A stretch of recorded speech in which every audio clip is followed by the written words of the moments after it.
What's up guys, and welcome back to Whiskey Throttle. If you're new to the channel, my name is Brandon, and today we're going to be talking about the Royal Enfield Himalayan. This is a 2021 and it is the lake blue, that beautiful blue color that's on the tank. I'm just going to go over a couple of things with y'all today that I think would have been very important to know whenever I first bought the bike.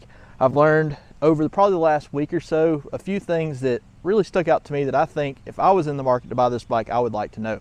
So let's get right into it. So the very first thing we're going to talk about today that could be the deterrent on this bike for some is the fact that this bike weighs over 400 pounds.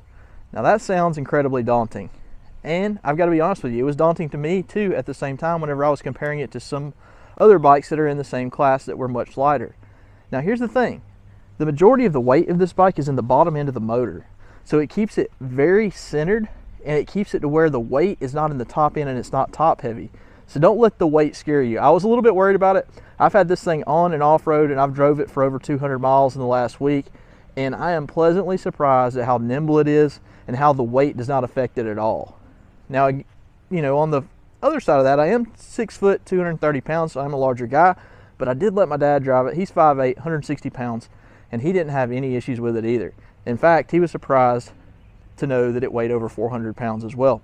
Now, the next thing that I wanted to bring to y'all's attention is the fact that for some reason, the year is 2021 and Royal Enfield decided to go with a standard headlight. They did not want to go with an LED headlight. I have no idea why. Now, in the beginning, I was like, man, that stinks. But then I got to doing a little bit of research. You've got a screw on each side of this to remove the bezel, a couple of clips, and bam, you can plug in an LED headlight. Less than 15 minutes, you can upgrade, and around 70 bucks is what I've seen for the headlight upgrade. So that is not a massive deal. One of the other things that I will bring to your attention, even though it is kind of minute, at least in my state, the motorcycle license plate would not directly fit onto the factory mount. So I had to drill my own holes. Not the end of the world, but just be wary and be aware that that's something that you're going to have to do. Now, after riding this for some time, it is a very cold nature bike. That's something that I wish I would have known. It's not the end of the world. You just have to give it time to warm up. This is not a bike that you want to jump on and just take right off down the road. You need to give it about 5 minutes, give it a little bit of time to warm up, and once you're there, you're good to go. Now, the other thing about this bike to keep in mind is that it is air cooled. It is not liquid cooled. And to me, that was a huge deal. Compared to the KTMs of the world and other bikes that are in the same genre, when you go to work on one of those bikes, there are so many shrouds and pieces of plastic around the motor, you can't even see it. You can see the spark plug right here on this motor without a problem. Now, I really enjoy the fact that this bike is so minimalistic. It makes it where it's just easier to work on if I ever have to. Now, from the factory, this thing comes with a 2-year warranty. That's a huge deal. That's something else that I didn't really read up on until I bought the bike. So one of the other questions that crossed my mind before buying this bike was, would I be able to ride me and my wife comfortably on this motorcycle? Now, to give y'all stats, I'm 6 foot, 230 pounds. My wife is 5'4". She weighs around 125.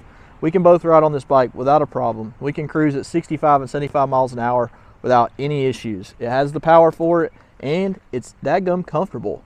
For the size of the bike, I'm really surprised at how comfortable it actually is. Now, out of everything on this bike that I could have changed, this is exactly what I would have.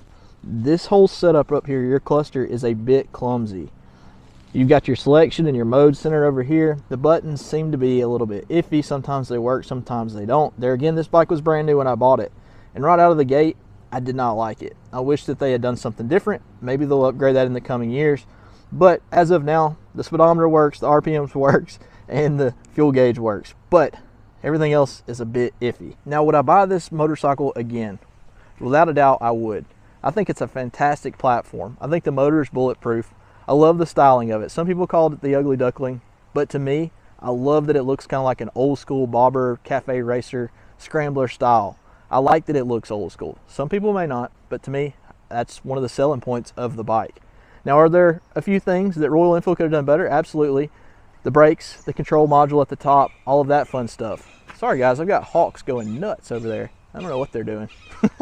Anyways, if y'all enjoyed this video, be sure to hit the subscribe button. This will probably be the first one on the channel. I'm going to be doing all kinds of stuff with this bike, other bikes, and gear. So y'all be sure that you are subscribed, and we'll catch you guys in the next video.